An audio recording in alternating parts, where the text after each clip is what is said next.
नमः ॐ विष्णुपादाय कृष्णप्रेष्ठाय भूतले श्रीमते भक्तिवेदांत स्वामिनिति नामिने। नमस्ते सारस्वते देवे गौरवाणी प्रचारिणे निर्विशेष शून्यवादी पाश्चात्य देशतारिणे। जय श्री कृष्ण चैतन्य प्रभो नित्यानंद श्री अद्वैत गदाधर श्रीवासादि गौर भक्तवृंद। हरे कृष्णा कृष्ण कृष्णा हरे हरे, हरे राम राम राम हरे हरे। भागवतम के 10वें स्कंद के 22वें अध्याय पर चर्चा करेंगे भागवत सार की श्रृंखला में, जिसका शीर्षक है गोपियों का वस्त्र हरण। तो आइए सनातन गोस्वामी की प्रार्थनाओं को दोहराकर इस पर चर्चा प्रारंभ करें। सर्वशास्त्राब्धिपीयूषः सर्ववेदैकसत्फला सर्वसिद्धान्तरत्नाढ्या सर्वलोकैकदृक्प्रदा सर्वभागवतः प्राण श्रीमद्भागवतः प्रभो कलिध्वान्तोदिदादित्य श्रीकृष्ण परिवर्तिता परमानन्दपाठाय प्रेमवर्षक्षराय ते सर्वदा सर्वसेव्याय श्रीकृष्णाय नमोऽस्तुते। मदेकबन्धो मत्सङ्गी मद्गुरो मन्महाधना मन्निस्तारकमद्भाग्य मदानन्द नमोऽस्तुते। असाधु साधु तदाईन अतिनीचोचतः कर हानमुञ्च कदाचिन्मां प्रेम्नारत्कण्ठयो स्फुरा। हरे कृष्णा। कल हम लोग चर्चा कर रहे थे वेणु गीत की, 2 भागों में इसकी चर्चा हुई। तो अब इस अध्याय में वर्णन किया जा रहा है कि कैसे गोपियों के वस्त्र हरण की लीला को श्री कृष्ण ने किया। जब इन लीलाओं को हम सुनते हैं तो हृदय में बहुत से प्रश्न आते हैं, मलिनता भी आ सकती है, ये सोचकर कि ये भौतिक कार्य की तरह है। जिस प्रकार इस जगत में एक युवक और युवती कुछ प्रेमवश या आकर्षणवश कुछ क्रियाओं को करते हैं, क्या यही कृष्ण की लीलाओं के लिए भी सही है? तो इसीलिए ये लीलाएं की गई हैं, इनके महत्व को समझना ज़रूरी है।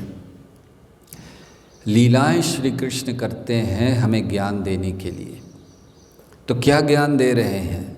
गोपियों के वस्त्र हरण की लीला से एक दृष्टि से तो ये लगता है कि समाज में गलत उदाहरण प्रस्तुत कर रहे हैं, और जो कृष्ण के अनुयायी हैं वे लोग इसको गलत तरीके से लेकर समाज में अनैतिकता फैला सकते हैं।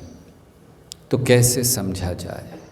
तो आइए गोपियों की इन लीलाओं को सिद्धांत की दृष्टि से आचार्यों की शिक्षाओं के आधार पर और कृष्ण के द्वारा दिए गए ज्ञान के आधार पर समझने का प्रयास करें। तो गोपियों का वर्णन किया गया कि ये वो गोपियाँ थीं जिनका अभी विवाह नहीं हुआ था, जो वेणु गीत गा रही थीं या कह रही थीं पिछले अध्याय में, वे विवाहित गोपियाँ थीं। लेकिन ये गोपियाँ वो हैं जिनका विवाह नहीं हुआ था, और इन्होंने कात्यायनी देवी से प्रार्थना की। तो प्रारंभ करते हैं इस अध्याय को। पहले 6 श्लोकों में शुकदेव गोस्वामी वर्णन करते हैं कि कैसे गोपियों ने कात्यायनी देवी की प्रार्थना की, तपस्या की 1 महीने तक पूरे। और फिर 7वें श्लोक से आगे 28वें श्लोक तक वर्णन करते हैं इस लीला का, वस्त्र हरण लीला का। और फिर अंतिम भाग 29वें श्लोक से लेकर 38वें श्लोक तक वर्णन किया गया है कि किस प्रकार श्री कृष्ण वृक्षों को देखकर उनसे हमारे जीवन के लिए हमें शिक्षाएं देते हैं। और अंततः आखिरी के कुछ श्लोकों में वर्णन है कि किस प्रकार ग्वाल बालों को भूख लगती है। तो ये वर्णन इस अध्याय में किया गया है। तो वर्णन प्रारंभ किया कि गोपियों ने एक समय, इन अविवाहित गोपियों ने कात्यायनी देवी की पूजा की। अम्बा, जो अम्बा का रूप है, अम्बे माता का, अम्बा देवी का, तो उनका उन्होंने पूजा की, कात्यायनी देवी की। किस लिए? कृष्ण को अपने पति के रूप में पाने के लिए। तो ये उन्होंने बहुत कड़ाई से नियम पालन किया। 1 महीने तक रोज़ सुबह प्रातः बहुत जल्दी उठकर नदी में ठंडे ठंडे जल में स्नान करती थीं। ये वो समय था जब शीत ऋतु प्रारंभ होने वाली थी, अर्थात ऐसा नहीं था कि बड़ी गर्मी थी, पानी बड़ा ठंडा होता था। तो सुबह सुबह जाकर स्नान करती थीं।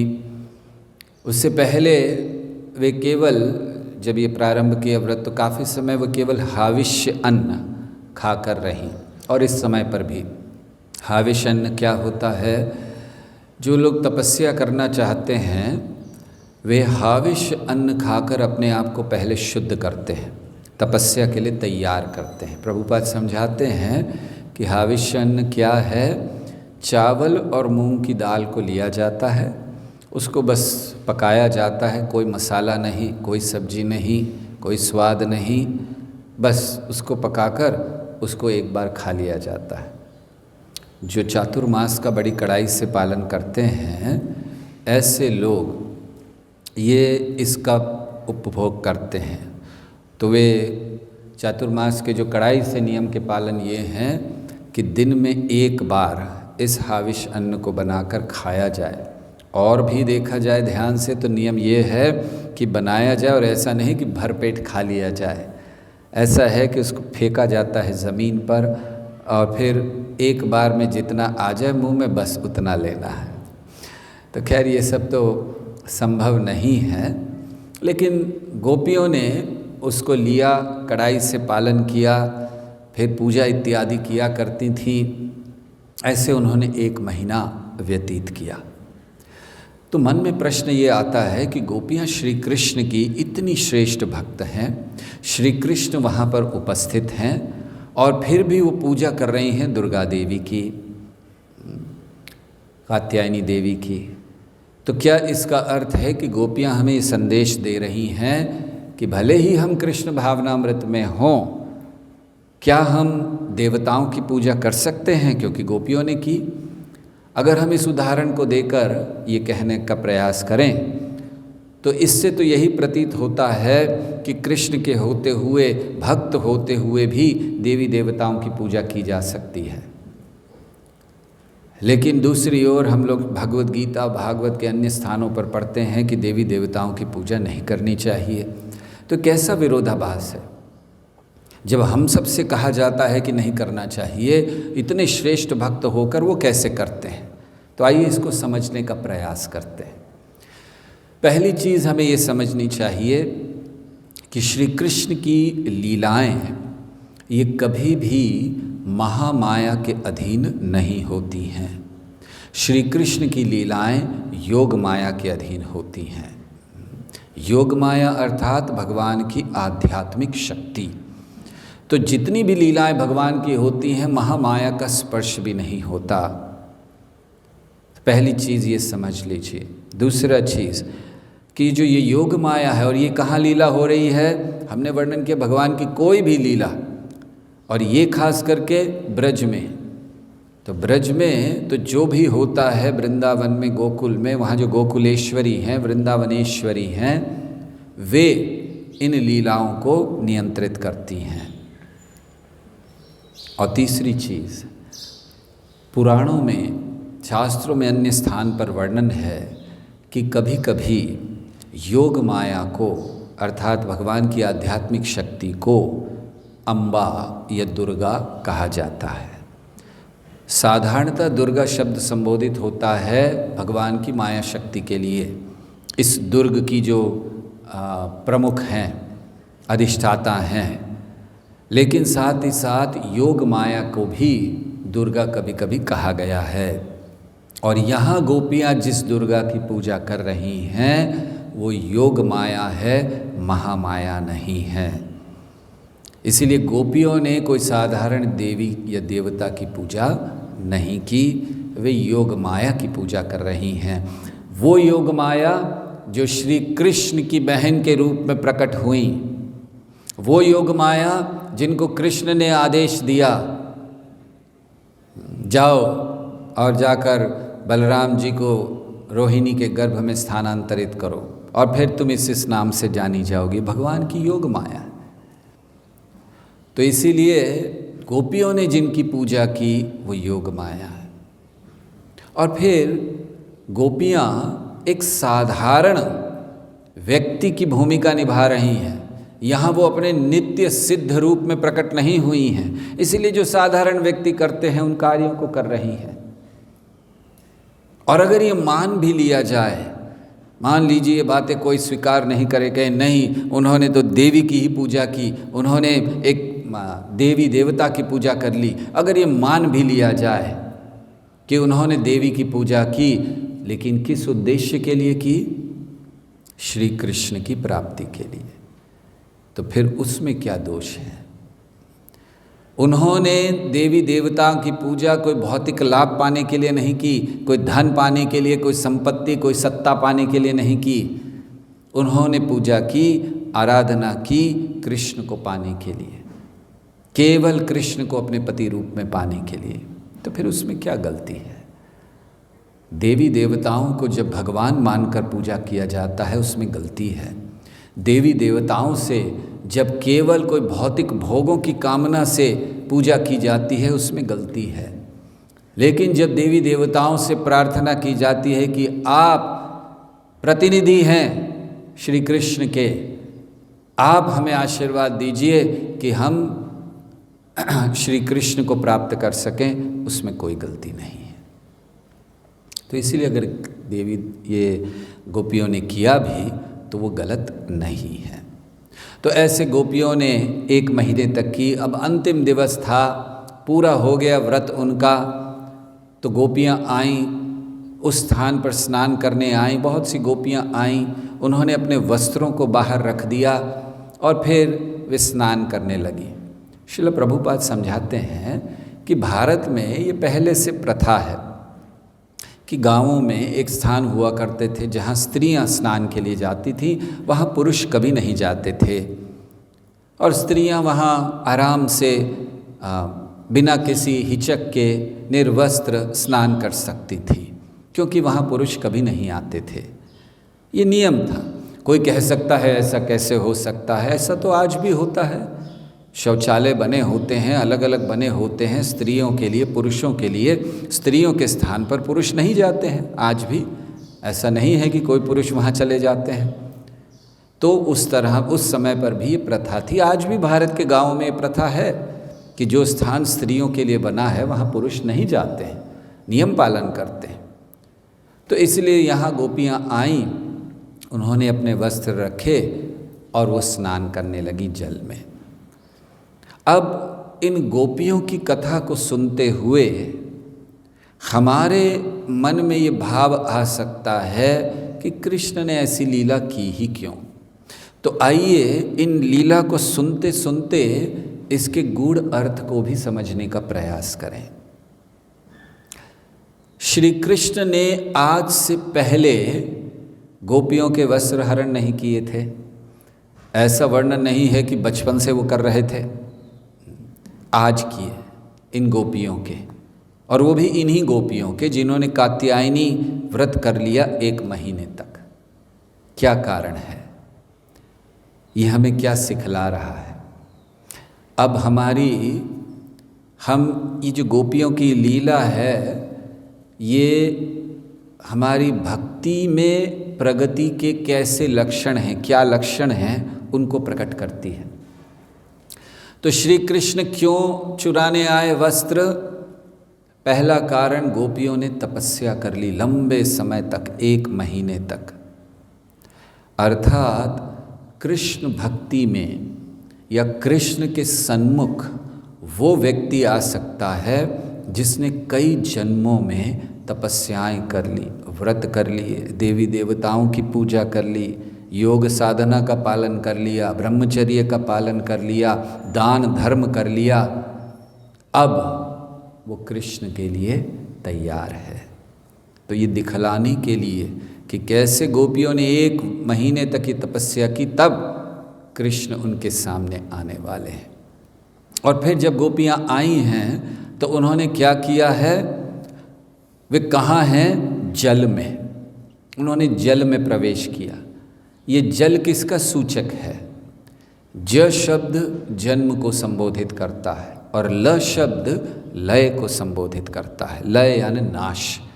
तो जन्म और नाश अर्थात ये भौतिक जगत भवसागर, जहाँ बारंबार जन्म होता है, बारंबार मृत्यु होती है, गोपियाँ उस भवसागर में हैं।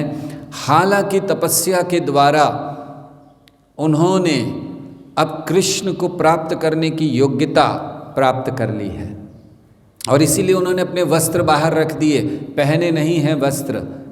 क्यों रख दिए? ये कौन से वस्त्र हैं? ये वस्त्र हैं अज्ञान के, ये वस्त्र हैं अहंकार के। वो व्यक्ति जिसने अपने आप को तपस्या से शुद्ध कर लिया है, वो व्यक्ति जिसने पूर्व जन्म में सारे शास्त्र वेद अध्ययन ब्रह्मचर्य का पालन और जितने भी चीज़ें हैं दान धर्म कर लिया है, उस व्यक्ति को कृष्ण को प्राप्ति होगी जो अब ज्ञान में है, परिपूर्ण है, जिसने अज्ञान को त्याग दिया। वस्त्रों को मतलब क्या है? भगवत गीता में भगवान वर्णन करते हैं, वासांसि जीर्णानि यथा विहाय। ये जो वस्त्र है, शरीर है, वस्त्र है। तो वस्त्रों को बाहर रखने का अर्थ है कि उस व्यक्ति ने, उस श्रेष्ठ भक्त ने अपनी ये जो देहात्म बुद्धि है उसको त्याग दिया, उसको बाहर रख दिया। है अभी भी भौतिक जगत में, इसलिए जल में है, जन्म मृत्यु के अधीन है, लेकिन यहाँ रहते हुए भी अपनी जो देहात्म बुद्धि है उसको त्याग दिया कि मैं ये देह हूँ। वासांसि जीर्णानि, वो अपने कपड़ों को उतार कर रख दिया। अहंकार, कपड़े वस्त्र किस लिए इस्तेमाल किए जाते हैं? शरीर को ढकने के लिए। शरीर क्या है? हमारी पहचान। तो हमारी पहचान को, जो हम दिखते हैं, असली पहचान को ढक दिया जाता है कपड़ों से। जैसे लाल रंग है, भगवा वस्त्र है, हमारे शरीर का रंग भगवा नहीं है, लेकिन वस्त्र से ढक दिया गया भगवा दिखता है। इसी तरह जो हमारा मूल स्वरूप है आत्मा, उसको कपड़ों से ढक दिया जाता है, अहंकार से ढक दिया जाता है, जिसके कारण मूल रूप दिखता नहीं है। और उस अहंकार को गोपियों ने बाहर रख दिया और गोपियां स्नान कर रही हैं और वहाँ पर कृष्ण आए। कृष्ण देखिए कैसे आए, हमने अभी वर्णन किया, इन स्थानों पर पुरुष नहीं जाया करते थे वहाँ पर। तो कृष्ण आए और अपने मित्रों के साथ आए, ये वर्णन है। कृष्ण अकेले नहीं आए थे।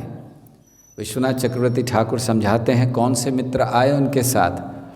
उनके साथ उनके वो मित्र आए जो प्रायः 2 या 3 साल के थे बच्चे। वो स्वयं भी नग्न ही थे। बच्चे 2 साल 3 साल का बच्चा नग्न घूमता है, तो वो स्वयं भी ऐसे ही थे। उन्हें कोई भेद नहीं पता था पुरुष और स्त्री के शरीर में। ऐसे लोगों को लेकर आए। अर्थात जब जीव तैयार हो जाता है अपने अहंकार को त्यागने के लिए, अपनी देहात्म बुद्धि को त्यागने के लिए, कृष्ण आते हैं सपार्षद। एक बहुत सुंदर भजन में लिखा गया है कि जब आए महाप्रभु का वर्णन है, सपार्षद स्वीय धाम सह अवतरी। तो कैसे आए हैं भगवान? स्वपार्षद स्वीय धाम सह अवतरी। तो यहाँ भी श्री कृष्ण आए हैं और नग्न बालकों को क्यों लेकर आए हैं? वो 2-3 साल के बालक जिन्हें स्त्री और पुरुष का कोई भेद नहीं पता, क्या दिखलाने के लिए आए हैं? ये दिखलाने के लिए कि भगवान अब अपने शुद्ध भक्तों के साथ आ रहे हैं, आचार्यों के साथ आ रहे हैं, हमारे जीवन में प्रवेश कर रहे हैं। कौन से शुद्ध भक्त हैं? कौन से ये नग्न बालक हैं? चतुष्कुमार ये नग्न बालक हैं जो सामने आ जाते हैं ज्ञान देने के लिए, भक्ति का ज्ञान देने के लिए। ये कौन से बालक हैं जो ऐसे बहुत छोटे से नग्न रहते हैं? हम लोगों ने देखा है कि ये वो बालक हैं या ये वो आचार्य गण हैं जिन्होंने अपनी भक्ति, अपनी साधना, अपनी कृष्ण की कृपा प्राप्त करके पुरुष और स्त्री के भेद से अपने आप को परे कर लिया है। ये वो साधक हैं, ये वो गुरु हैं जिन्हें हम चतुष्कुमारों के नाम से जानते हैं, जिन्हें हम सुखदेव गोस्वामी के नाम से जानते हैं और उनके आने वाली परंपरा के सभी आचार्यों के नाम से जानते हैं।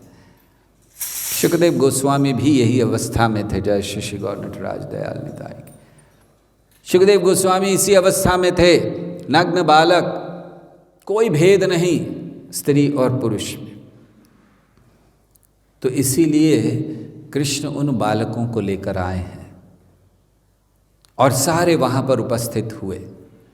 अर्थात जब हम तैयार हैं तो श्री कृष्ण सब स्वपार्षद अपने पार्षदों के साथ आते हैं हमें लेने के लिए, हमारे उस अहंकार को, थोड़ी सी आसक्ति को निकालने के लिए, जो हमें तैयार कर देता है भगवान के धाम जाने के लिए।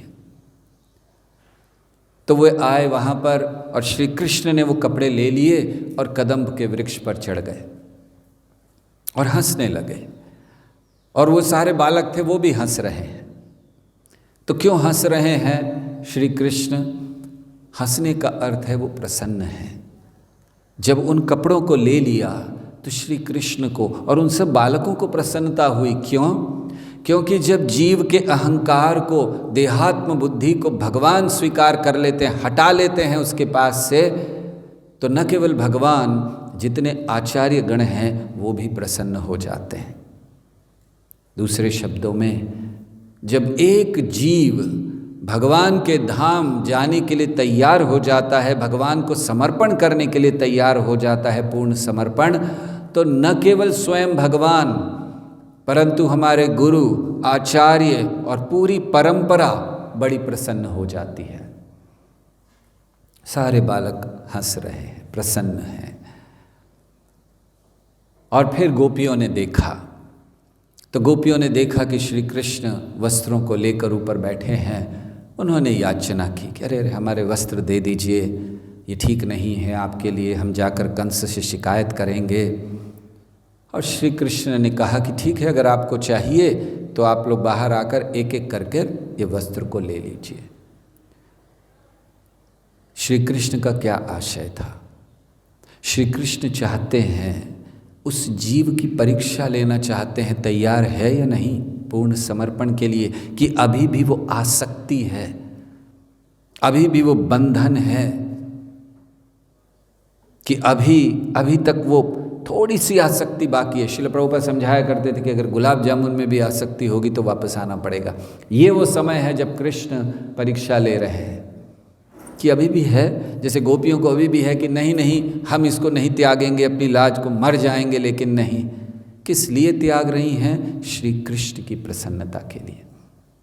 तो श्री कृष्ण उनको कहते हैं आने के लिए, एक एक करके आइए और अपने वस्त्र ले जाइए। अर्थात श्री कृष्ण चाहते हैं कि हर भक्त को शुद्ध कर दें। वो जो अहंकार के वस्त्र उनके हाथों से स्पर्श हुए हैं, अब वो पूर्ण शुद्ध हैं। अब अहंकार मिथ्या नहीं है, सच्चा अहंकार है कि आप मेरे दास हैं। ये अहंकार कृष्ण देना चाहते हैं। तो इसीलिए कहते हैं आकर अब इन वस्त्रों को ले जाइए, क्योंकि अगर वस्त्र देने ही थे तो लिए क्यों श्री कृष्ण ने? शुद्ध करने के लिए। अब शुद्ध अहंकार प्रदान कर रहे हैं। गोपियाँ आती हैं, श्री कृष्ण कहते हैं कि प्रणाम करना होगा। क्योंकि आपने अपराध कर दिया। गोपियाँ प्रणाम करती हैं। ये प्रणाम करना क्या है? पूर्ण समर्पण। सर्वधर्मान परित्यज्य माम एकम शरणम व्रज। सर्वधर्मान परित्यज्य का अर्थ ये नहीं है कि हम जिस जिस धर्म का पालन कर रहे हैं, ये तो है ही, लेकिन और किस बात की पुष्टि यहाँ भगवान कर रहे हैं? कौन सी चीज़ भगवान कह रहे हैं सर्वधर्मान परित्यज्य में? सारी आसक्तियों को त्याग दो। सर्वधर्मान परित्यज्य, जिसको तुमने अपना धर्म माना हुआ है, जो आसक्ति को, उसको त्यागो। जो अहंकार को तुमने अपना धर्म माना हुआ है, उस अहंकार को त्यागो। सभी प्रकार की आसक्तियों को, सभी प्रकार के अहंकारों को, सभी प्रकार की इस जगत की नैतिकताओं को त्यागो। अर्थात सही दृष्टि में नैतिक बनो। नैतिकताओं को त्यागने का अर्थ ये नहीं कि भक्तों को अनैतिक होना चाहिए। ये बहुत गलत बात है अगर कोई इसको ऐसे समझता है। अर्थ ये है कि ये जिस जगत की अच्छे बुरे में पड़े हैं, शुभ अशुभ में पड़े हैं, उसको त्यागो। और फिर श्री कृष्ण हमें शुद्ध करेंगे। तो इसीलिए उन्होंने कहा प्रणाम करो। गोपियों ने प्रणाम किया, पूर्ण समर्पण किया, भगवान प्रसन्न हो गए। भगवान पूर्ण समर्पण चाहते हैं हम सबसे, और इसीलिए उन्होंने गोपियों से ये कहा। और फिर गोपियों ने इसको किया, भगवान ने वस्त्र दिए, गोपियाँ बहुत प्रसन्न हो गईं। और फिर श्री कृष्ण ने उनसे कहा कि मैं जानता हूँ आपकी इच्छा क्या है, मैं उसे पूरा करूँगा। बहुत जल्द आपकी इच्छा पूरी होगी, अब आप वापस जाइए। तो ऐसे प्रसंग जब हम श्रीमद् भागवत में देखते हैं तो मन में एक प्रश्न आता है, क्या श्रीमद् भागवत अनैतिकता को बढ़ावा दे रहा है? क्या किया श्री कृष्ण ने जिनकी हम पूजा करते हैं? अरे गोपियाँ नहा रही, उनके वस्त्रों को हटा लिया, उनको सामने आने के लिए कहा, ये तो बहुत गलत है। तो क्या श्रीमद् भागवत अनैतिकता को, काम वासना को बढ़ावा देता है? ऐसा ग्रंथ है? या श्री कृष्ण की भक्ति ऐसी है जैसा कई लोग मानते हैं? बंगाल में जब अंग्रेज आए, अंग्रेज़ों ने भारत पर राज्य करना प्रारंभ किया था बंगाल से, ईस्ट इंडिया कंपनी बनाई थी। तो बंगाल में जब भारत में आए अंग्रेज, तो उस समय उन्होंने देखा कि किस प्रकार की पूजा अर्चना करते हैं ये लोग। तो वहाँ प्रमुखता उनको दो पूजाएं मिली, दो अर्चनाएं दो मिली, एक काली की और दूसरा कृष्ण की। और उन्होंने सोचे दोनों ही खराब हैं। क्यों? उन्होंने देखा कि काली की पूजा ये तो बड़ी विभत्स है, क्या करते हैं ये लोग? काली है क्या? वो सारे वो जो मुंडियाँ, उसको शरीर हैं, उसको उसने किया हुआ है धारण, बड़ी भयानक है, लाल जीभ बाहर निकल रही है, हाथ में ये है। वो डर गए। उन्होंने कभी ऐसे देखा नहीं था अपने भगवान को कि ये भगवान होते हैं। तो अंग्रेजों ने कहा तो बड़ी विभत्स, ये तो बड़ी भयानक पूजा ये लोग करते हैं। फिर मांस चढ़ाना इत्यादि, बलि देना, ये बेकार है, बंद करना चाहिए इसको। और कृष्ण की भक्ति उन्होंने कहा अनैतिक है। ये देखो कृष्ण 16,108 रानियाँ गोपियों के वस्त्र हरण कर रहे हैं, गोपियों के साथ रासलीला कर रहे हैं, ये भगवान? ये नहीं। हम करें ठीक है, भगवान नहीं करने चाहिए। अनैतिकता, तो उन्होंने अनैतिकता को देखा, लेकिन वो गलत था। श्री कृष्ण या श्रीमद् भागवतम कभी अनैतिकता को, काम को प्रकट नहीं करते। श्रीमद् भागवत में अब तक हमने जितने भी चीज़ें पढ़ी हैं, इन लीलाओं को छोड़ दीजिए, सभी लीलाओं में काम का खंडन किया गया है, भर्त्सना की गई है। ययाति महाराज, सौभरी मुनि, जिसको भी आप देखिए जो लीला, खंडन किया गया है। काम वासना बहुत गलत है। कहाँ भागवत में अनैतिकता को बढ़ावा दिया गया है? और फिर ये चीज़ें, तो क्या ये चीज़ें अनैतिक नहीं हैं? हम आपसे प्रश्न करते हैं, जो लोग ये प्रश्न करें कि कृष्ण का गोपियों को आलिंगन करना अनैतिक है, तो उनसे पूछिए क्या रामचंद्र जी का हनुमान जी को आलिंगन करना अनैतिक है? क्या नरसिंह देव का प्रहलाद को आलिंगन करना, अपनी गोद में बिठाना अनैतिक है? नहीं। हम लोग गुणगान करते हैं उसका। बड़ी प्रसिद्ध फोटो है, हनुमान जी को आलिंगन कर रहे हैं, रामचंद्र जी, लगाई जाती है, सब जगह पूजा की जाती है।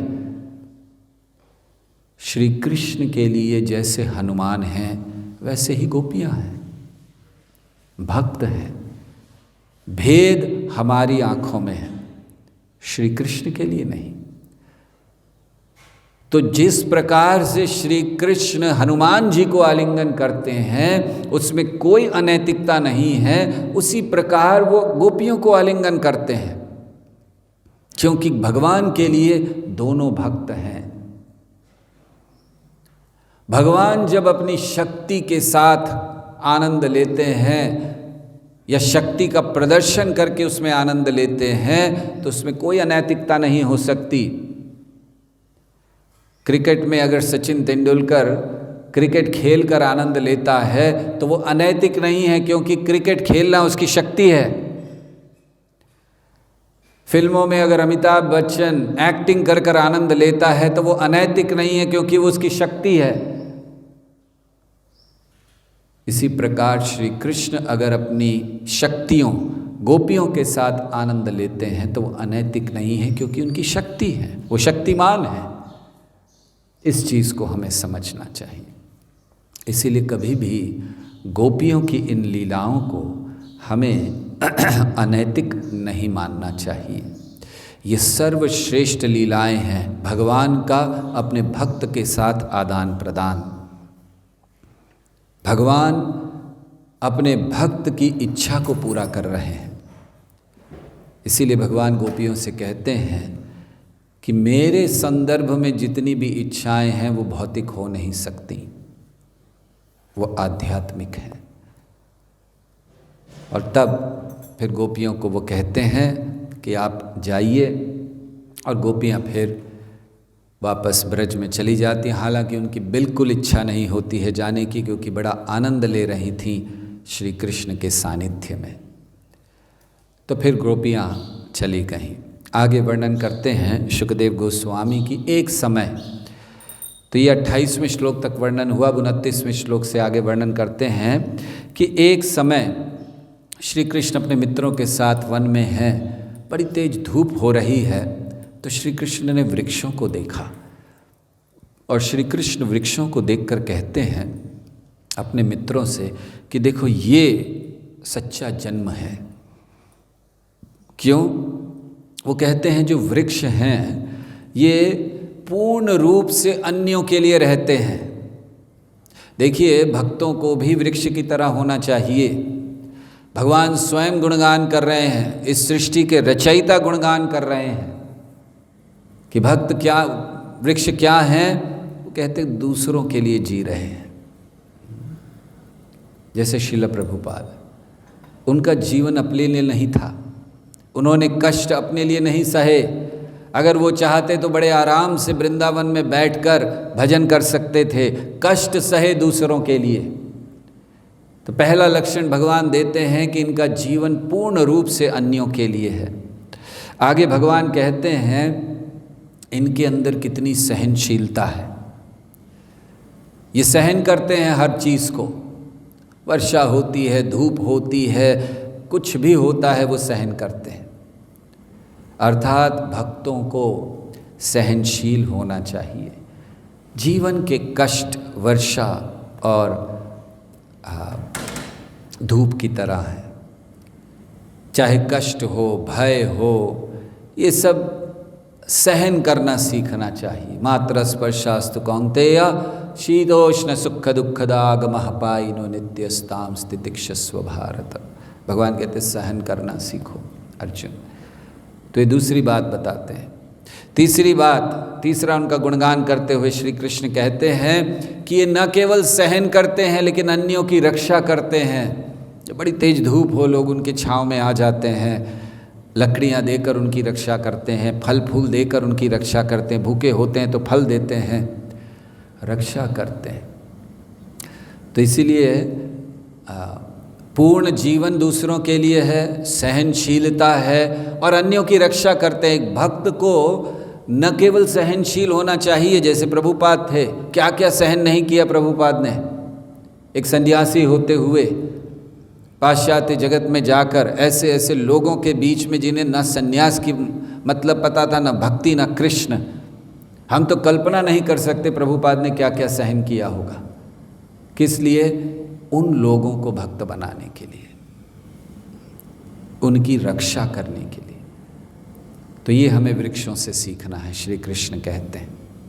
और आगे श्री कृष्ण कहते हैं कि वृक्ष कभी किसी को निराश नहीं करते, जो भी उनके पास आता है उनको कुछ ना कुछ प्रदान करते। किसी को फल देते हैं, किसी को पत्ते देते हैं, किसी को टहनी देते हैं, किसी को छांव देते हैं, और अगर कोई काटने आता है तो उसको अपना पूरा शरीर दे देते हैं। निराश नहीं करते किसी को। ये भक्त का जीवन होना चाहिए, जो है वो कृष्ण की सेवा में लगाएं। और फिर श्री कृष्ण बहुत महत्वपूर्ण बात कहते हैं। वो उस चीज़ को कहते हैं जिसे हम लोग जीवन में ढूंढ रहे हैं बहुत ज़्यादा, अर्थात सफलता। तो श्री कृष्ण ये बताते हैं कि जीवन की सच्ची सफलता क्या है। तो इस श्लोक को हम लोग पढ़ेंगे, जीवन की सच्ची सफलता। और कौन बता रहे हैं? स्वयं श्री कृष्ण। ये श्लोक आ रहा है? हाँ है, ओके। तो इस श्लोक को कृपया दोहराइए, बहुत महत्वपूर्ण श्लोक है कि जीवन की सच्ची सफलता क्या है। और कौन बता रहे हैं? हमें जीवन देने वाले, इस जगत को बनाने वाले। और वो बता रहे हैं कि हर व्यक्ति जिसने देह धारण किया है उसकी जीवन की सफलता क्या है। कृपया इसको दोहराइए। एतवा जन्म साफल्यम देहिनामिह देहिषु प्राणैरर्थ धिया वाचा श्रेय आचरणं सदा। एतवा जन्म साफल्यम देहिनामिह देहिषु प्राणैरर्थ धिया वाचा श्रेय आचरणं सदा। एतव जन्म साफल्यं देहिनामिह देहिषु प्राणैरर्थ धिया वाचा श्रेय आचरणं सदा। आप में से कोई दोहराइए। एतावज्जन्म साफल्यं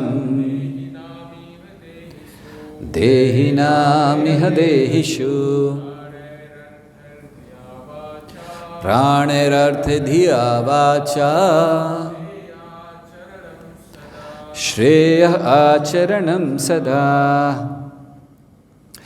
हर प्राणी का कर्तव्य है अपने प्राण, धन, बुद्धि तथा वाणी से दूसरों के लाभ हेतु कल्याणकारी कर्म करे।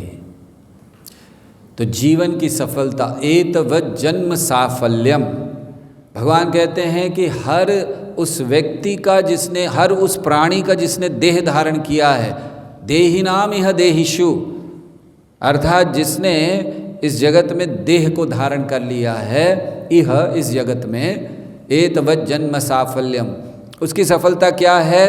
प्राणेर अर्थे धिया वाचा, अपने प्राण मतलब अपना जीवन, अर्थ धन, धिया बुद्धि, वाचा बोलने की शक्ति, इसका क्या करना चाहिए? श्रेय आचरणम सदा, इसका सही उपयोग करना सीखना चाहिए। दूसरों के लिए कल्याणकारी कार्य करने का प्रयास करना चाहिए। तो ये हमारे लिए महत्वपूर्ण है कि हम अपने जीवन को, प्राण को कैसे भगवान में लगाएं। श्रील प्रभुपाद के जीवन में देखते हैं, उन्होंने अपना पूरा जीवन भगवान को दिया। पहले तैयारी की बाद में प्रचार किया।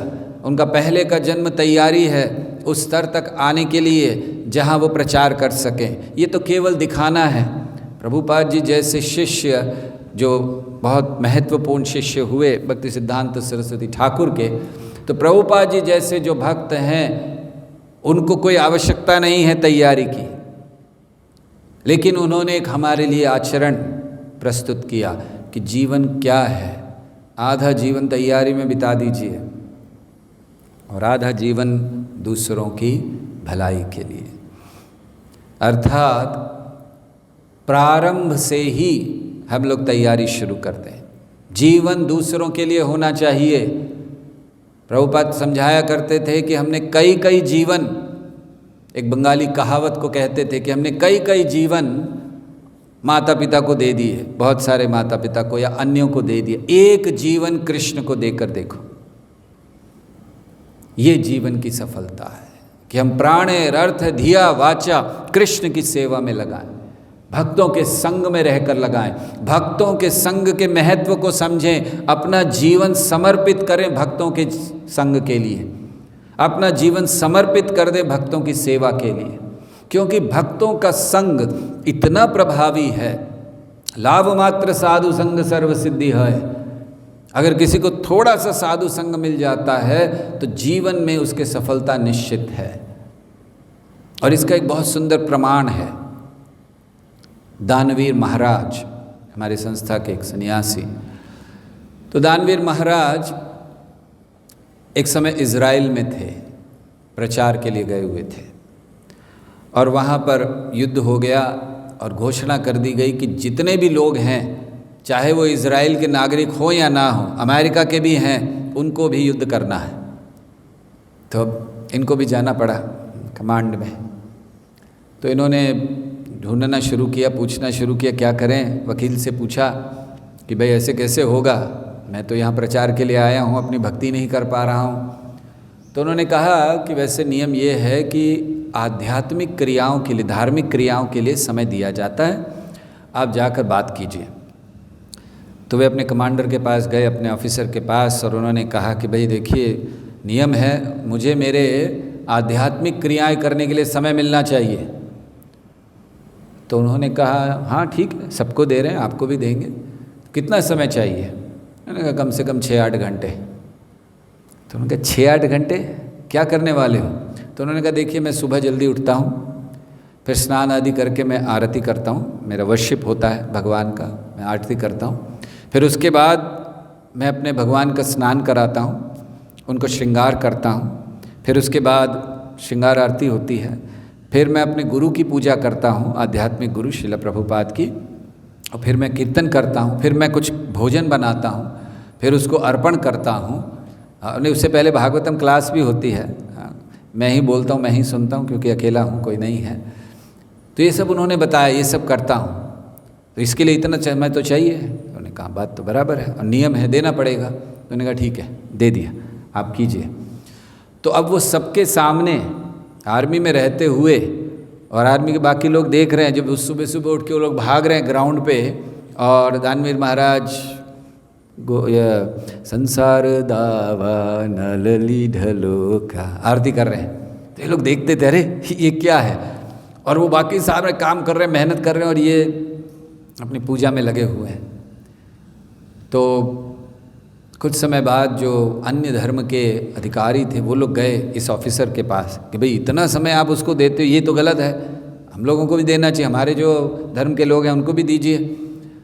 तो उन्होंने कहा कि मैं देने तैयार हूँ, मुझे ये बताओ करोगे क्या,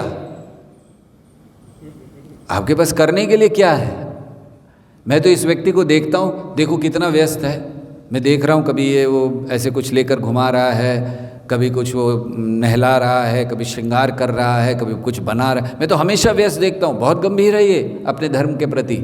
आपको अगर दे देंगे तो करेंगे क्या, है क्या आपके पास। और बात भी सही है, बोले 15 मिनट से ज़्यादा आपको देने की ज़रूरत नहीं है, आप लोग उसी में रहिए। तो वो ऐसे ही रहे, लेकिन जब उन्होंने देखा कि विरोध हो रहा है तो उन्होंने इनसे आकर कहा आपको एक काम करता हूँ, एक अलग कमरा दे देता हूँ, आप आराम से उसमें रहकर अपनी पूजा भक्त कीजिए। तो देखिए भगवान की पूजा कर रहे हैं तो वो भी व्यवस्था मिल गई, अलग से कमरा दिया गया तो वो कमरे में करने लगे। तो एक समय इनके जो ऑफिसर्स की मीटिंग हुई, सारे बैठे हैं, ऑफिसर्स हैं, पूछा जा रहा है हर एक से, क्या करोगे तुम अगर तुम्हारे सामने शत्रु आ जाए, तुम्हें आक्रमण कर दे तो क्या करोगे, बंदूक कैसे चलाओगे? तो सब अपना अपना बता रहे हैं। दानवीर महाराज के पास है को पूछा, हाँ अगर तुम्हारे सामने शत्रु आ जाए, तुम्हारे ऊपर गोली चलाए तो क्या करोगे? दानवीर महाराज ने कहा, मैं बोलूँगा हरे कृष्णा कृष्णा कृष्णा हरे हरे, हरे राम राम राम हरे हरे। उस ऑफिसर ने कहा, वो तो ठीक है, लेकिन मारने का क्या? मारोगे कैसे? हत्या कैसे करोगे? तो दानवीर महाराज ने उनसे पूछा, मुझे बताइए मरा हुआ कौन है? शरीर तो पहले ही मरा हुआ है, आत्मा को मारा नहीं जा सकता, किसको मारने की बात आप कर रहे हैं? वो कंफ्यूज हो गए, क्या पूछ लिया इसने कभी सुना नहीं था। तो उन्होंने कहा, सही है, आप मारने की बात कर रहे हैं, किसको मारने की बात कर रहे हैं? शरीर मरा हुआ है, आत्मा को मारा नहीं जा सकता, किसको मारने की बात कर रहे हैं?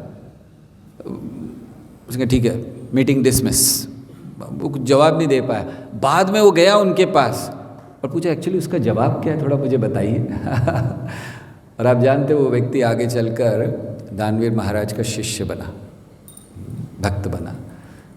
थोड़ा सा संग, कभी कभी हम लोग देखते हैं कि ये लाभ मात्र संग नहीं, बहुत सारा संग मिलता है, लेकिन व्यक्ति बदलता नहीं है। अच्छे स्थान पे चला जाता है, धाम में चला जाता है, बहुत भक्तों का संग करता है, वरिष्ठ भक्तों को देखता है, सन्यासियों को देखता है, बड़ा गंभीर होता है, लेकिन वापस आके फिर वही पुनः मूषिक भव। तो इसका क्या अर्थ है? क्या उसको लाभ मिला या नहीं मिला साधु संग का? निश्चित मिला। साधु संग, साधु ये नहीं देखते कि व्यक्ति कौन है क्या है, उसको देते ही देते हैं लाभ। तो फिर ऐसा कैसे हो गया कि व्यक्ति आकर फिर से वही चीज़ें कर रहा है और ऐसा हो जाता है कि बाकी भक्ति के कार्यों को त्याग देता है? समय की बात है। उसके हृदय में भक्ति का बीज जागृत हो चुका है, भक्ति का बीज बोया जा चुका है। थोड़े समय की बात है, क्योंकि उसकी कंडीशनिंग, उसकी बद्धता इतनी स्ट्रांग है कि उसने उस संग को अच्छी तरह से नहीं लिया। लेते समय भी हृदय में भावनाएं वो नहीं रही होंगी, केवल एक दिखावे के लिए, छल के लिए ले लिया, लेकिन फिर भी लाभ करेगा। तो आज नहीं तो कल लाभ तो निश्चित होना है। तो ऐसे भक्तों के संग में अपना जीवन बिताना चाहिए। प्राणे अर्थे, धन का कैसे उपयोग करना चाहिए? बड़ा सरल है। रूप गोस्वामी ने कह दिया, जितना कमाओ 50% दे दो भगवान को, उसमें कुछ सोचने की ज़रूरत ही नहीं है। क्यों इतना दिमाग लगाना, कितना दें भगवान को, नहीं दें, जो कमाएं आधा पर दे दीजिए बस। सब लोग सोच रहे होंगे बहुत ज़्यादा हो गया, तो कुछ तो देना चाहिए। प्रारंभ कहीं से कीजिए। हर धर्म में ये नियम है कि अपनी कमाई का कुछ हिस्सा धर्म के लिए रखा जाता, धर्म के कार्यों के लिए, और रखना ही चाहिए व्यक्ति को। और हमें निश्चित करना चाहिए। हम कई ऐसे भक्तों को जानते हैं जो बड़ा बड़ा व्यापार करते हैं, उन्होंने आधिकारिक रूप से ऑफिशियली भगवान को अपना पार्टनर बनाया हुआ है। तो जो भी प्रॉफिट आता है परसेंटेज उसको दे देते हैं कि ये भगवान के लिए है। हाँ, नुकसान में नहीं लेते हैं भगवान से आके, लेकिन प्रॉफिट दे देते हैं। तो इसीलिए आवश्यक है कि हम अर्थ का भी उपयोग करें। प्राणे अर्थ धिया वाचा। कोई कहे धन नहीं है मेरे पास, बुद्धि तो है, बुद्धि का उपयोग करो। कोई कहे बुद्धि भी नहीं है, वाचा है, वाचा से केवल भगवान का नाम ही ले लो। हरे कृष्णा कृष्णा कृष्णा हरे हरे, हरे राम राम राम हरे हरे। जीवन की सच्ची सफलता ये है। सफलता के लिए क्या करना है हमें? सबसे पहले सही मार्ग को चुनिए और फिर उस पर गंभीरता से चलिए। ये अगर हम आध्यात्मिक जीवन में सही मार्ग को चुन लें और उस पर गंभीरता से चलें, सफलता निश्चित है। तो सफलता का अर्थ है सही चीज़ों को सही भाव में रहते हुए सही उद्देश्य के लिए करना, ये सफलता है। तो हम सही चीज़ों को करें, गलत चीज़ों को ना करें, सही भाव में करें उन चीज़ों को, गलत भाव से ना करें, और सही उद्देश्य की प्राप्ति के लिए करें। ये हमारे जीवन में सच्ची सफलता ला सकती है। तो ऐसे श्री कृष्ण ने वर्णन किया। तो कैसे हमें हमारी भक्ति के जीवन में सफलता प्राप्त करनी चाहिए, भक्ति सिद्धांत सरस्वती ठाकुर के कुछ उपदेश हैं जो उन्होंने प्राय अपने अंतिम समय में दिए। उनमें से कुछ बहुत महत्वपूर्ण है। एक उपदेश प्रभुपाद कहते हैं भक्ति सिद्धांत सरस्वती ठाकुर कि हीरो बनने का प्रयास मत करो। हीरो बनने का प्रयास मत करो, गुरु के चरणों का एक कण बनने का प्रयास करो। बहुत महत्वपूर्ण है। हम लोग भक्ति करने लगते हैं, थोड़े वरिष्ठ हो जाते हैं, थोड़ी प्रसिद्धि आ जाती है, हमें लगता है बस अब मुझे किसी से कुछ लेना देना नहीं, जीवन सफल हो गया, मुझे दुनिया भर में लोग जानते हैं, लोग बुला रहे हैं, आइए आइए प्रभु जी, बस जीवन सफल हो गया। नहीं, वो तो बहुत अच्छा है अगर हुआ है भक्त के लिए, लेकिन उससे प्रभावित ना हो। हीरो बनने का प्रयास मत कीजिए, लेकिन गुरु के चरणों का एक कण, धूल का एक कण बनिए। ये भक्ति सिद्धांत सरस्वती ठाकुर समझाते हैं। और इसीलिए वो कहते हैं कि सदैव भगवान के नाम और भगवान की कथाओं का आश्रय लीजिए, कभी भी इस आश्रय को त्यागिए नहीं। भगवान का नाम और भगवान की कथा। तो इस तरह अगर हम अपने जीवन को बिताएंगे भक्ति में, तो क्या कहने का अर्थ है भक्ति सिद्धांत सरस्वती ठाकुर का कि बहुत श्रेष्ठ, बहुत अच्छा बनने का प्रयास मत कीजिए, लेकिन अपनी सेवा को अच्छा करने का प्रयास कीजिए। ये महत्वपूर्ण है। Don't be the best, do the best. ये जीवन की सफलता है। जय श्री श्री गौर नटराज दयाल निताय की जय। तो ऐसे जब भगवान ने गुणगान कर लिया वृक्षों का, और फिर सब बालक वहाँ पर थे, उपस्थित थे, तो उन बालकों ने श्री कृष्ण से कहा। दरअसल भूख बालकों को नहीं लगी थी। बालकों ने सोचा बहुत समय हो गया हम लोग घूम रहे, और कृष्ण बलराम को भूख लगी होगी, लेकिन वो कह ही नहीं रहे हैं। तो सारे बालक उनके पास पहुँचे और उनसे कहा कि हमें बहुत भूख लगी है, ताकि वो लोग व्यवस्था करें, हम खाएंगे तो हमारे लिए व्यवस्था करेंगे कृष्ण, तो स्वाभाविक है पहले हम उनको खिलाएंगे। तो इसीलिए ग्वाल बालों ने कहा बहुत भूख लगी है। तो अब अगले अध्याय में सुखदेव गोस्वामी वर्णन करेंगे कि किस प्रकार जब भूख लगी और श्री कृष्ण ने कहा कि पास में जाकर मांग लाओ, तो क्या हुआ। तो ब्राह्मण पत्नियों का उद्धार ये अगले अध्याय में श्री कृष्ण करेंगे, जिसकी चर्चा हम लोग कल करेंगे। हरे कृष्ण कृष्ण कृष्ण हरे हरे, हरे राम राम राम हरे हरे। किसी का कोई प्रश्न है, कोई टीका टिप्पणी, कुछ पूछना चाहता है?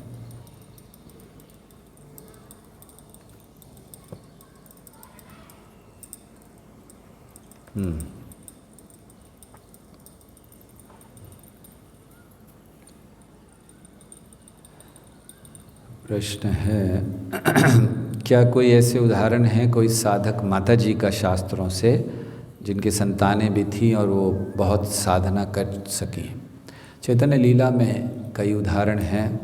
नित्यानंद प्रभु की पत्नी जानवा माता जी का उदाहरण है, जो इतनी श्रेष्ठ हुई कि वे आज वैष्णवों की प्रमुख बनी। तो उनका बहुत सुंदर उदाहरण है। गंगा माता गोस्वामिनी का उदाहरण है। ये कुछ उदाहरण हैं जहाँ स्त्रियां भी बहुत श्रेष्ठ साधक बनी। और फिर हम लोग दूर क्यों जाएं, चर्चा हम लोग गोपियों की कर रहे हैं, तो गोपियां भी तो स्त्रियां ही हैं, तो आप क्यों ऐसे और कहीं दूर जा रहे हो? गोपियां हैं, ब्राह्मण पत्नियां हैं, ये सब स्त्रियां हैं। और ये साधक ही नहीं, साधकों में श्रेष्ठ थी, और गोपियों के भी संतानें थी, गोपियों के भी परिवार थे, तो करते हुए उन्होंने कृष्ण की भक्ति की। तो इसीलिए उनसे हमें सीखना चाहिए। और चैतन्य लीला में भी कई और ऐसे उदाहरण हैं जिनके जीवन, प्रश्न पूरा था कि जिनके जीवन को पढ़कर समझकर जो स्त्रियां हैं वो अच्छी साधना कर सकें, अपने बच्चों के साथ रह सकें, जिस तरह के जीवन वो जीते हैं। तो ये सारी चीज़ें जो होती हैं, तो कैसे जिम्मेदारियों को निभाते हुए वो कैसे कर सकती हैं, निश्चित कर सकते हैं।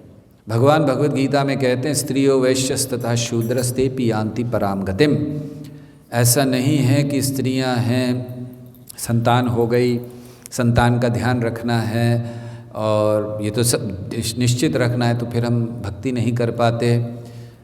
तो उदाहरण तो काफ़ी हैं और हमारी संस्था में भी कई ऐसे उदाहरण हैं, कई ऐसे श्रेष्ठ माताजियों के जिन्होंने अपना संपूर्ण जीवन भगवान को समर्पित किया, संतानों को पाला। श्रील प्रभुपाद जी की कई शिष्याएं हैं जिन्होंने अपना पूरा जीवन दिया और बहुत अच्छी सेवा की, परिवार में रहते हुए, परिवार को पालते हुए। तो क्या कर सकते हैं, परिवार में जब रहें तो जैसे सबसे पहला कर्तव्य परिवार को अच्छी तरह रखना है, संतान को अच्छी तरह पालना है और संतान को भक्त बनाना है। अगर संतान को भक्त बनाने का प्रयास करेंगे, खुद भी भक्त बनना पड़ेगा। क्योंकि जैसे मान लीजिए आपके बच्चे आकर आपको पूछते हैं कि हमें रामायण से कहानी सुनाइए, या आप सोचते हैं कि हमें उन्हें रामायण से कहानी सुनानी चाहिए, उसके लिए आपको भी तो रामायण की कहानी पता होनी चाहिए, तो आप सुनाएंगे कैसे? तो इसीलिए एक जिम्मेदारी लीजिए कि आपको अपने बच्चे को भक्त बनाना है। छोटा सा भी बच्चा क्यों ना हो, उसको आप क्या सुनाएंगे? तो उसको आप कीर्तन सुना रहे हैं तो आप भी कीर्तन सुन रहे हैं। तो बच्चे की सेवा करते करते भक्ति करना आवश्यक है। ज़रूरी नहीं है कि हम वो सब करें जो अन्य कर रहे हैं। हमने ये बात कई बार कही है, हर व्यक्ति के लिए भगवान ने विशेष स्थिति उत्पन्न की है भक्ति करने के लिए। तुलना मत कीजिए अन्यों से कि वो हमारे से अच्छी अवस्था में हम वैसी कर लेते तो कितना अच्छा होता। हम अगर गिलहरी हैं तो गिलहरी बने रहिए, हनुमान जी बनने का प्रयास मत कीजिए। कोई चिंता नहीं है, भगवान के लिए दोनों समान हैं, वो गिलहरी भी और हनुमान जी भी। उद्देश्य है जहाँ है, जिस अवस्था में है, 100% दें।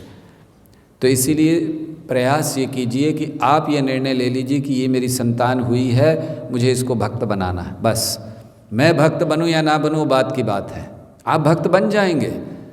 जब गंदी प्लेट को हाथ से धोया जाता है तो हाथ अपने आप साफ हो जाता है, धोने की ज़रूरत नहीं है। तो जब आप उनको भक्त बनाने का प्रयास कर रहे हैं, आपको भी भक्ति का पालन करना होगा। दूसरी चीज़, हो सकता है कि जो कढ़ाई के नियम हैं वो आप पालन नहीं कर पाते हैं कभी कभी, तो उनको कैसे करें? कोई चिंता नहीं, जितना कर सकते हैं समय में उसको करना चाहिए। आपकी गंभीरता कृष्ण को आकर्षित करती है, आपके नंबर्स नहीं।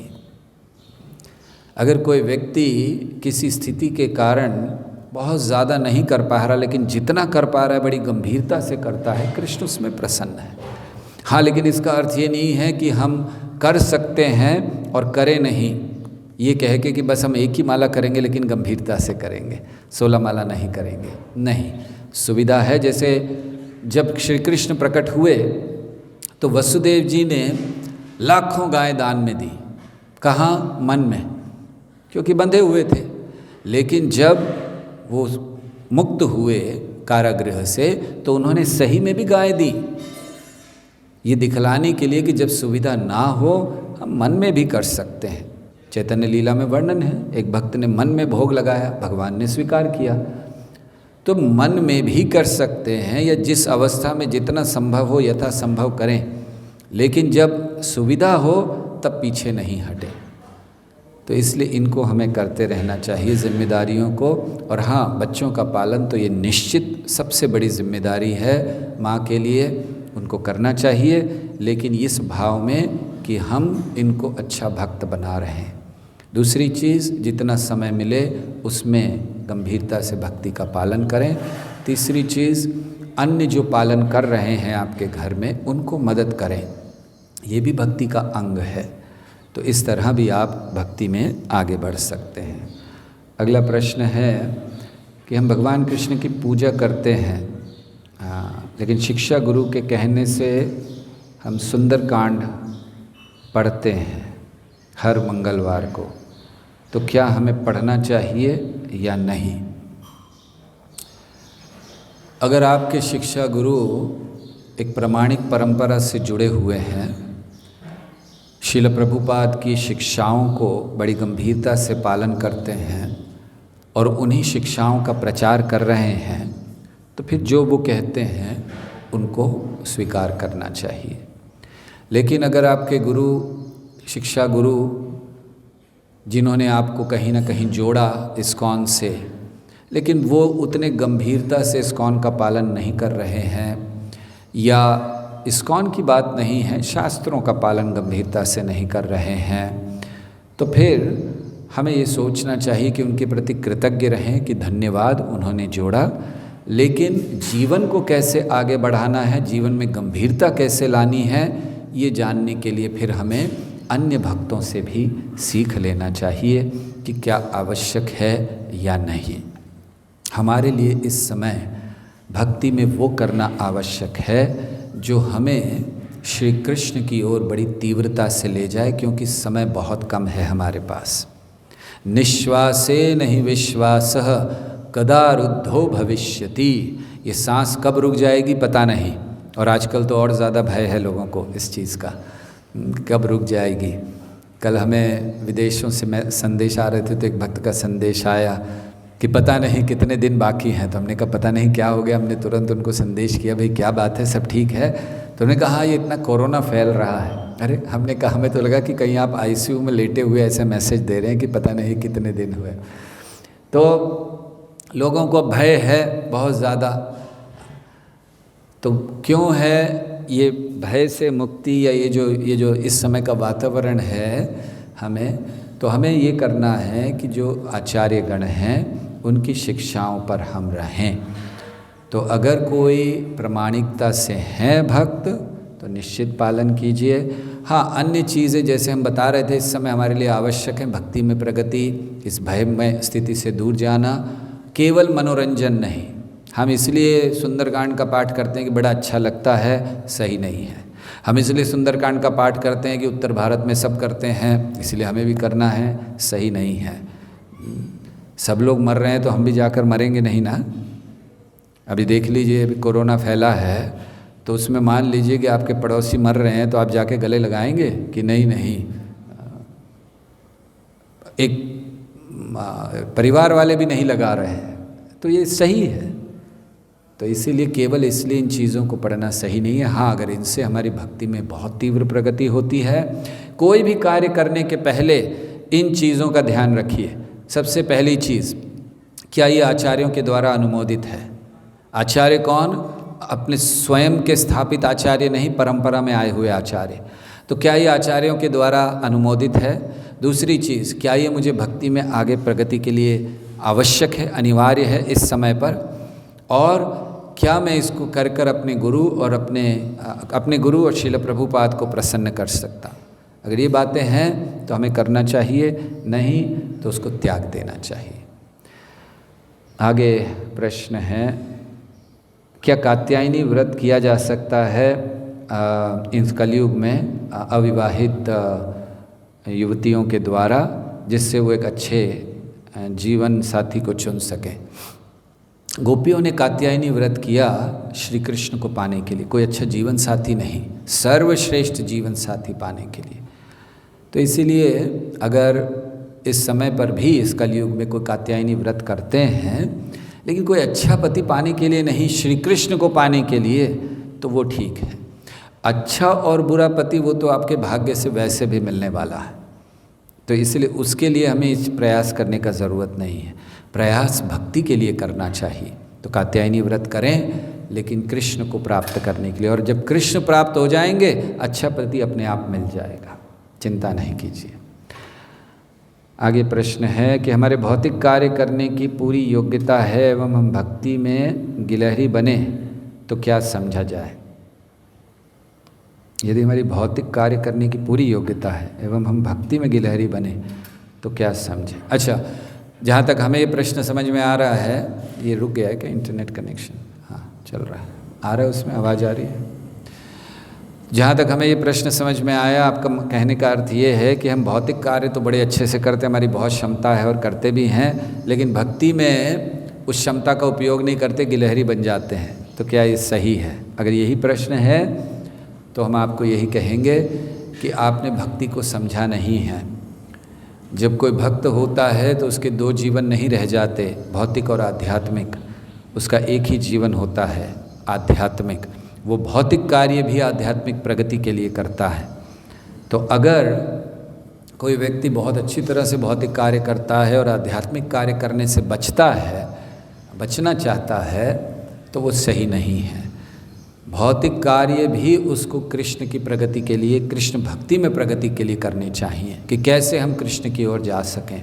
परिवार चला रहे हैं, धन कमा रहे हैं, जो भी कार्य कर रहे हैं, कृष्ण की ओर कैसे जा सकते हैं, इसको करना चाहिए। तो भौतिक कार्य करने की पूरी योग्यता है तो उस योग्यता को मोड़िए। और तो अगर आप हनुमान बन सकते हैं तो हनुमान बनिए, गिलहरी मत बने रहिए। हाँ, लेकिन अगर क्षमता उतनी ही है तो गिलहरी भी बनेंगे, स्वीकार किया जाएगा। आगे प्रश्न है कि मन, इंद्रियों और बुद्धि की जो भोग प्रवृत्ति है उसको कैसे दूर किया जाए अगर ये बहुत ज़्यादा है तो। अगर हमारे अंदर अपने मन, इंद्रियों और बुद्धि का उपयोग केवल भोग करने के लिए है, जो भरा हुआ है, तो हमें कृष्ण की भगवद गीता को पढ़ना चाहिए। कृष्ण समझाते हैं कि ये जो काम है इसने अलग अलग जगहों पर कब्ज़ा कर लिया है शरीर के, मन, बुद्धि और इंद्रियों पर, जिससे अब सारा जो कार्य हो रहा है वो उनके अधीन रहकर हो रहा है।